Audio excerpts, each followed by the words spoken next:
The following program deals with a controversial subject. The theories expressed are not the only possible interpretation.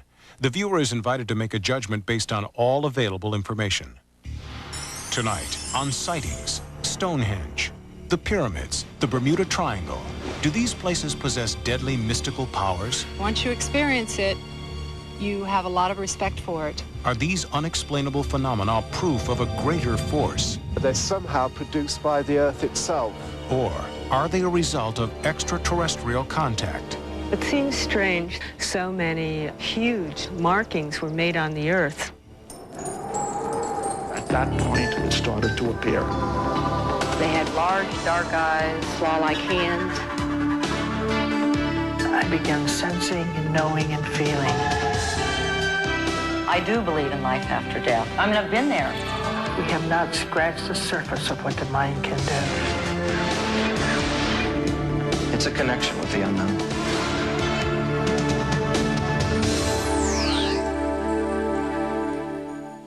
What is the purpose of immense stones carefully arranged on an English country plain?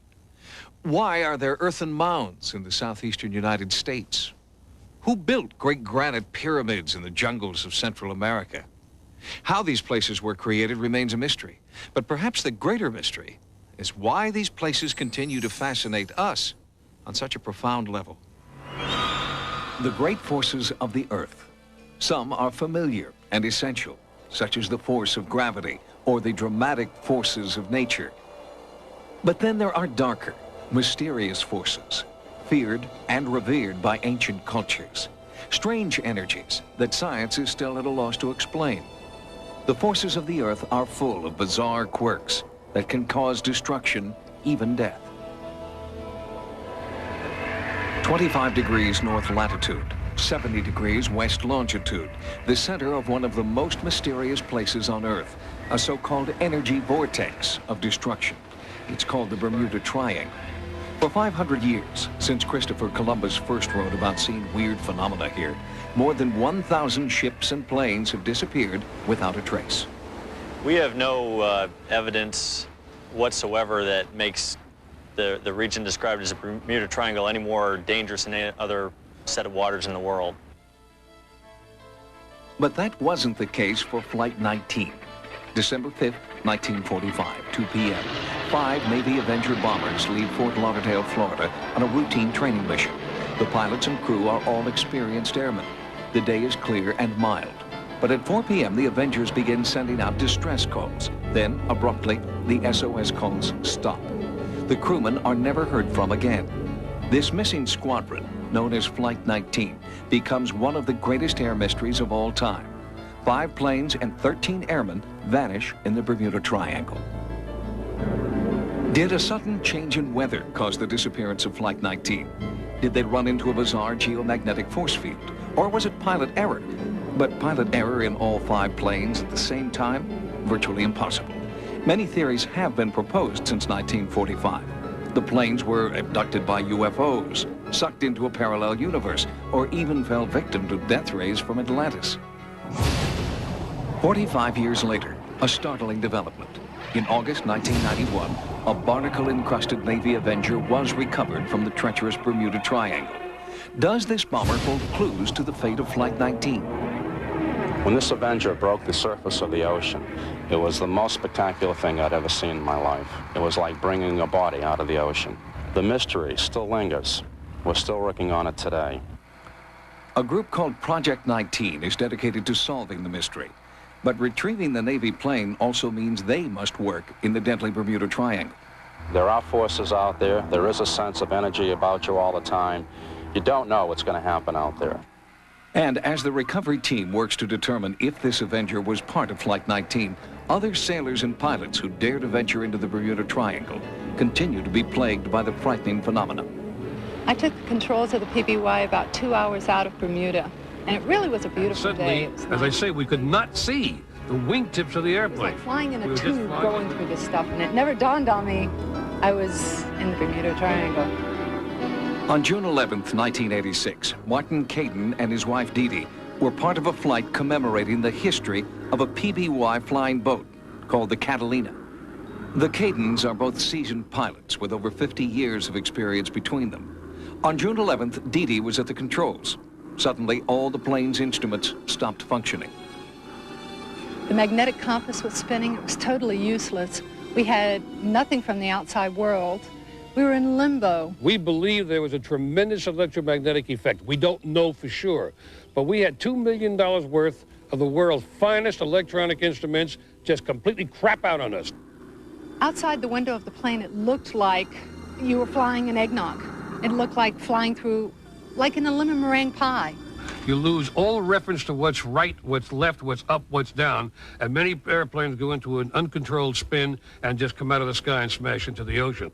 It was very sudden when we came out of it. And it was about an hour, maybe an hour and a half out of Jacksonville that it cleared up. And little by little, all the instruments began to come back online. The gyros stopped spinning, the magnetic compass settled down, and all the electronic devices came back in and were working perfectly. Martin and Dee Dee Caden survived because of sheer luck. Perhaps, like the Cadens, Flight 19's instruments failed, but the pilot's luck ran out. If that's true, then what is the source of a force powerful enough to make technology useless? It's hard for science to go out there and document it and dissect it because it doesn't happen all the time. But boy, once you experience it, you have a lot of respect for it. It's dangerous. We feel the unpredictable forces of the Earth in the violent eruption of a volcano or a sudden high-magnitude earthquake. These events remind us of the tremendous energy smoldering just beneath our feet. Might this energy build to such an intensity that it could transform the entire Earth in an instant? It's 2 p.m. in Los Angeles, and you're stuck on the freeway. Just outside Omaha, it's 4 p.m., and you're finishing up the day's farm work. It's 5 p.m. in New York City, and you're on your way home. Then, at exactly the same instant in time, everyone in the United States, everyone on the planet, shares one fatal experience, an unspeakable catastrophe. On May 5th, in the year 2000, the entire Earth turns on its side.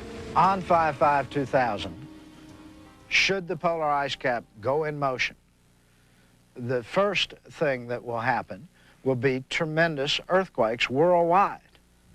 Gigantic, 8, 9, 10 on the Richter scale. And at the same time, volcanic activity erupting around the seismic regions of the Earth. And the wind, as the Earth shifts, will rage wildly trying to seek a new equilibrium so that wind speeds of 200-300 miles an hour will literally destroy most dwellings on the surface. Is it possible for the Earth to turn on its side? Could Los Angeles become the new South Pole? Yes, says author Richard Noon. His research indicates that a polar shift is not just possible, it's inevitable, caused by a massive accumulation of ice at the South Pole, a theory introduced in part by Albert Einstein. Einstein found that the weight of the ice, the mass, it could be stone, ice, junk cars, whatever, it takes approximately 1,700 pounds of pressure per square inch to fracture the rock, most of it's sedimentary rock in Antarctica anyway. As the ice increases in height and size, the weight of it is beyond human comprehension, and it depresses the ground under the ice. The ground under the ice, in turn, squeezes out the plastic viscous molten material underneath, and that viscous molten material has to go somewhere, and it moves through the Earth's fault lines, and this creates more earthquake and volcanic activity, which is what you see today. Many highly active volcanoes have erupted since Mount St. Helens in 1980, and in a recent one-month period, 5 earthquakes of a 6.5 magnitude or greater have shifted the Earth worldwide. We're in the middle of an environmental collapse. A shift of the crust of the Earth takes approximately 3 days to complete, and with it, the destruction of most places on Earth. Within a 3-day period, everything that we now take for granted could violently disappear. The skyscrapers of Los Angeles, gone. The Golden Gate Bridge, twisted wreckage covered in ice. The Washington Monument, a mass of rubble. This is just one man's theory, But the buildup of ice at the poles is one fact in Noon's theory confirmed by some geologists. Presently, ice does build up at the South Pole, but it doesn't build up arbitrarily high because the Earth's crust is plastic and it warps down as a consequence of the weight of the new snow and ice that's being piled up. So in reality, the whole depth of the ice cap doesn't get all that much bigger than it is right now. And what about the greenhouse effect? Haven't aerosol cans and industrial pollution created a hole in the ozone layer that's warming the Earth and melting polar ice? What happens is, at least early on in a warming situation on the Earth, the natural convection currents in the atmosphere itself carry that warm, moist air to the poles where the moisture condenses and falls as snow. Geology, the publication of the Geological Society of America, has recently published research that adds some substance to Noon's theory. But the idea of a radical, instantaneous polar shift is still considered extremely controversial. The theory that's proposed here is the entire crust slides around catastrophically. And there's really no geologic evidence, there's no any kind of climatic, geochemical, geophysical evidence that shows that that's even possible. The supposed trigger for this global nightmare will be a rare alignment of all 9 planets on May 5th, 2000, just 8 years from now. Noon believes this will be the fatal gravitational yank on the planet. A preposterous theory? Perhaps. But just remember, only 40 years ago, no one believed the universe began with a big bang. Today, it's scientific fact.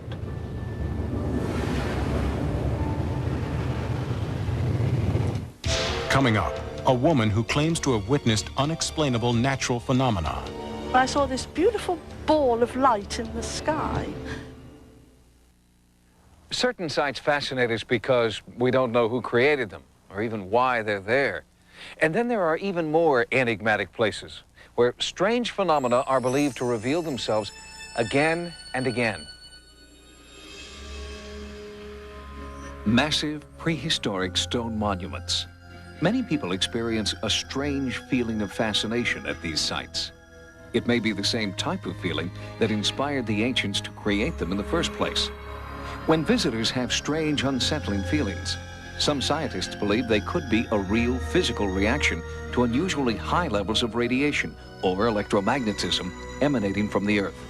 These places have been deliberately placed in these locations of great natural power and energy, and that all the stone circles in England and Wales that we've closely checked all occur either immediately alongside a geological fault line or in a very close proximity. And we find this sort of pattern throughout the world where we've been able to check it.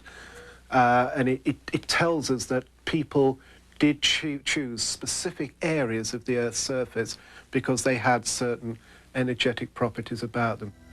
Paul Devereaux is a researcher in the field of Earth mysteries. He investigates the secret energies present at ancient sites, like this bizarre collection of immense stones known as the Avebury Henge, erected 4,000 years ago. For the last 10 years, there have been many reports of unusual lights hovering overhead. They're clearly not UFOs, but frightening apparitions created right here on Earth.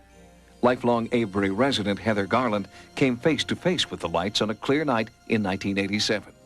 I saw this beautiful ball of light in the sky, and I thought, oh, lovely full moon, because I love the full moon and starry night. And I watched it and I thought, oh no, ye gods, it's not the full moon. The moon comes in the opposite direction. When it got to the stones, it turned and started coming towards me, and with that it came right down to the grass and just went out. These lights, nobody knows what they are. They're rather exotic phenomena. They're not UFOs, they're not flying saucers. They're somehow produced by the Earth itself. I call them Earth lights. Near the seaside town of Penzance in southwest England, a mysterious light phenomenon has been seen at this 3,000-year-old subterranean chamber known as the Bole Fugu. It continues to mystify visitors. Joe May is a teacher in Penzance and spent a night in the dark underground cavern in June 1988. Just before the point of dawn, I was awake and I thought I could see spiraling movements, is the only way I could describe them. A sort of soup of spirals swirling around.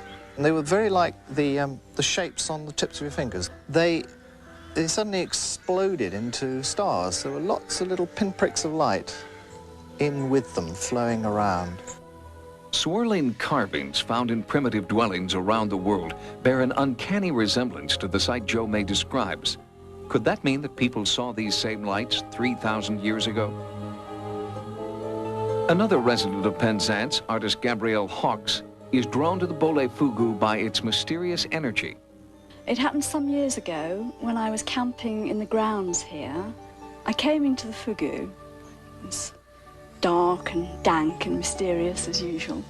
I kind of began to lose myself in a way, so a feeling of timelessness for a few seconds. And then, quite suddenly, it was as though a scene unfolded in front of me. It consisted of a scene in bright daylight of a church and a churchyard. I remember the colours were very bright. In some ways it was like a dream, but at the same time I was very much awake. I was aware of standing there thinking, well, this is extremely odd, you know, what is going on? Do these strange earth energies explain why ancient peoples selected these locations for their monuments? Perhaps we are, in the late 20th century, beginning to understand scientifically what our ancestors understood intuitively about the potent energies of the earth. Coming up, are these landmarkings a result of extraterrestrial contact? No one knows exactly what intelligence was behind it. The surface of the Earth covers 196,800,000 square miles. And even though every square mile has been mapped and scrutinized, there are still places of mystery that defy explanation. The ancient Nazca Indians of Peru covered their arid landscape with enormous, precise drawings carved into the rocky desert floor. Photographer Marilyn Bridges came here in 1976. That first journey to Nazca changed her life forever. She's driven by her need to understand what drove the ancient Nazcas to create these designs 2,000 years ago. I feel like I've had a calling in a way. I did photography from the ground for a long time, and when I was in Peru, I heard about these lines of Nazca markings that were so huge that you could only see them from the air. I couldn't believe what I was seeing. I gave myself this mission to photograph these and bring them back and share them with people. To say, look, this is what ancient man was doing with the land. Maybe something can be deciphered. Perhaps most puzzling of all, why are the hundreds of designs here so enormous? There are animal figures more than 400 feet long. Some patterns extend for over a half mile. Since the Nazca couldn't fly, who were they trying to reach out to with these huge designs? I'm looking at a lot of these markings and structures as if a god would look at them. Drawings for the eyes of the gods is just one theory. Others believe the designs formed an astronomical calendar. But because of their size, some believe these markings were actually UFO landing strips. It seems strange that about 2,000 to 3,000 years ago, so many huge markings were made on the earth, whether they were dug into the earth or raised from the earth. Peru isn't the only place Marilyn Bridges has found huge landmarks visible only from the air. For 20 years, she has tried to capture on film the images that ancient cultures have left behind. It is for her an obsession with deciphering the messages of the past. In this pursuit, she routinely risks her life, working from dangerously low altitudes. My flying is almost aerobatic. We have to slow the plane down to stall speed. Sometimes we even go into a stall. Stalling a plane at an altitude of only 200 feet reveals more than just an intellectual curiosity. It's an irresistible need to understand what ancient people had an irresistible need to create. There's a point that it strikes inside of people that maybe it takes them back in time to their heritage, to where we've all come from. Coming up, what mystical powers are hidden beneath the Black Hills? Our legends tell us that the Black Hills is the heart of our home, the home of our heart. For the Lakota Indians, the entire earth is revered. But only one place is truly sacred. They believe the Black Hills of South Dakota are the spiritual heart of the planet.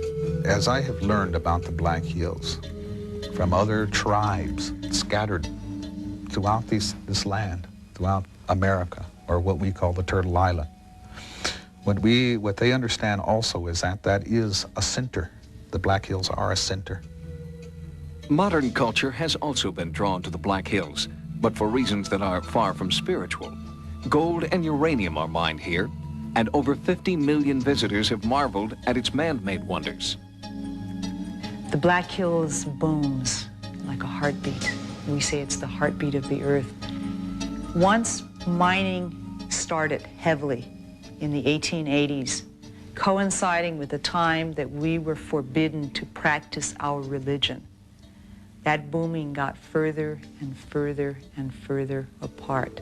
We're not, with respect to this entity, to this earth, to this mother who gives us everything. We say that if the heart cannot live, the earth can't live. And we believe that protecting the Black Hills has to do with all life, all of the children of the earth. When the Black Hills dies, the earth will die. A startling photograph taken from space, a God's eye view, so to speak, may prove the Lakota warning is right. The Black Hills are shaped like a human heart. Primitive cultures and religions worship the earth and man's connection to it. Perhaps by studying their mysterious monuments and seeking an understanding of Earth's unexplained forces, we'll rediscover our own connection to the planet. The distant past may be the key to protecting our immediate future. For Sightings, I'm Tim White. Good night. Next week on Sightings, a UFO investigation team using ultra-sensitive video and laser equipment hunts for UFOs over the California desert. The startling images on an all-new UFO report next week on Sightings. Tomorrow night, for the first time ever, you'll see recordings of convicted mobster John Gotti's secret mafia initiation ceremony, taped by the FBI. Hear the never-before-told story of the last Godfather, the John Gotti story, a one-hour special tomorrow after Cops. Now, stay tuned for Hidden Video.